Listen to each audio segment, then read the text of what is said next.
ইটালিতে কারা কারা সিটিজেনশিপ পাবেন এবং কত বছর হলে আপনি সিটিজেনশিপের জন্য দোমান্দা করতে পারেন, এই বিস্তারিত নিয়ে আপনাদের সাথে কথা বলবো।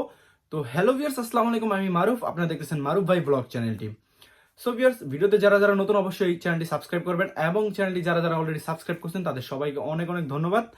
সো ভিউয়ার্স, ভিডিওটি শুরু করি। ইটালিতে আপনি সিটিজেনশিপ পাওয়ার জন্য, মানে চিত্তাদিনান্স ইটালিয়ান ভাষায় বলে, এটা পাওয়ার জন্য আপনার মিনিমাম ইটালির একটা সময় লেজে ছিল, মানে একটা সময় আইন ছিল আপনার 10 বছরের রেসিডেন্ট থাকতে হইতো, বাধ্যতামূলক ছিল। এবং এটা হাতে পাওয়ার জন্য আপনার কিন্তু 4 বছর সময় লাগতো ওই সময়, ঠিক আছে, যখন এটা লেজে আইনটা যখন ছিল। এখন কিন্তু নতুন আইন চেঞ্জ হয়েছে, ঠিক আছে। নতুন আইন কি হয়েছে? নতুন আইন হয়েছে আপনার 5 বছর পরে আপনি 5 বছর, মানে রেসিডেন্টের মেয়াদ যখন আপনার 5 বছর হয়ে যাবে, আপনি ইটালিতে 5 বছর ধরে আসেন, এটা যখন দেখাইতে পারবেন তখন আপনি এটার জন্য দোমান্দা করতে পারবেন, ঠিক আছে। তবে এটা দোমান্দা করার জন্য আপনার কি কি প্রয়োজন? অবশ্যই গাইস, ইতালিয়ান ভাষা পারতে হবে। কারণ ওরা মনে করে আপনার ইতালির নাগরিকত্ব দিবে, মানে ইতালিয়ান সিটিজেন আপনি হয়ে যাবেন।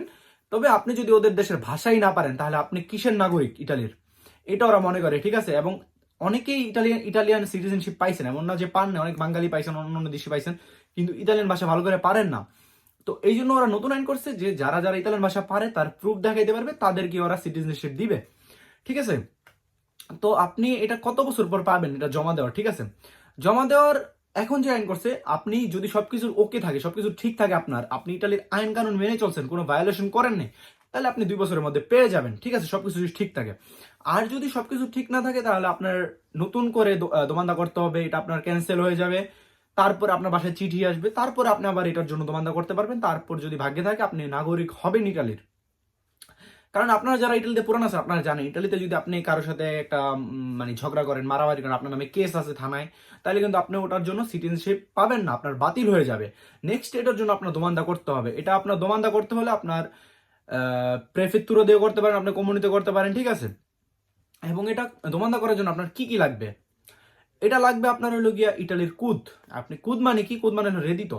রেদিতো আপনি বাৎসরিক, মানে বছরে আপনি কয় টাকা ইনকাম করছেন এটার প্রুফ দেখাইতে হবে। আপনার কন্টাক্ট আছে কিনা, কাজের কন্টাক্ট, এটা দেখাইতে হবে, ঠিক আছে।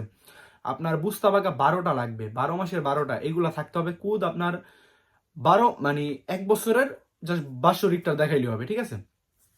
সো ভিউয়ার্স, আপনারা চাইলে আপনারা যাদের এখানে ফ্যামিলি আছে, মানে যাদের ফ্যামিলি আছে তারা কিন্তু আহ, ধরেন বাচ্চা কাচ্চা নিলে, হাজবেন্ড ওয়াইফ যারা আছে তারা কিন্তু আপনার বাচ্চা কাচ্চা নিলে তারা বাচ্চারা তো সাথে সাথেই পাবে। আর বাবা মা না থাকলে বাবা মা পরে দোমান্দা করে আপনারা পেয়ে যেতে পারেন সিটিজেনশিপ, ঠিক আছে। আর ভিডিওতে হয়তো কোনো মিসআন্ডারস্ট্যান্ডিং হয় নাই, তারপরে যদি হয় আপনারা আমার কমেন্ট করবেন, আমি ইনশাল্লাহ ভিডিওটা আবার দেখবো। যদি ভিডিওটা যদি মিসআন্ডারস্ট্যান্ডিং কোনো ইনফরমেশন থাকে আমি ইনশাল্লাহ ভিডিও ডিলিট করে দেবো। সো ভিউয়ার্স, আজকের মতো এটুকুই ছিল। আপনাদের যদি ভিডিওটা একটু হলেও ভালো লাগে এবং একটু হলেও যদি আপনার উপকার হয়, অবশ্যই ভিডিওতে একটা লাইক দিবেন এবং ভিডিওটা শেয়ার করবেন বন্ধুদের সাথে, এবং চ্যানেলটিকে অবশ্যই সাবস্ক্রাইব করবেন এবং ফেসবুক পেজটিকে অবশ্যই ফলো দিয়ে সাথে থাকবেন। ইনশাল্লাহ নেক্সট কোনো ভিডিওতে দেখা হবে। সবাই ভালো থাকবেন, সুস্থ থাকবেন এবং মারুফ ভাই ব্লগ চ্যানেলটির সাথে থাকবেন। আসসালামু আলাইকুম গাইস, টেক কেয়ার, আল্লাহ হাফেজ।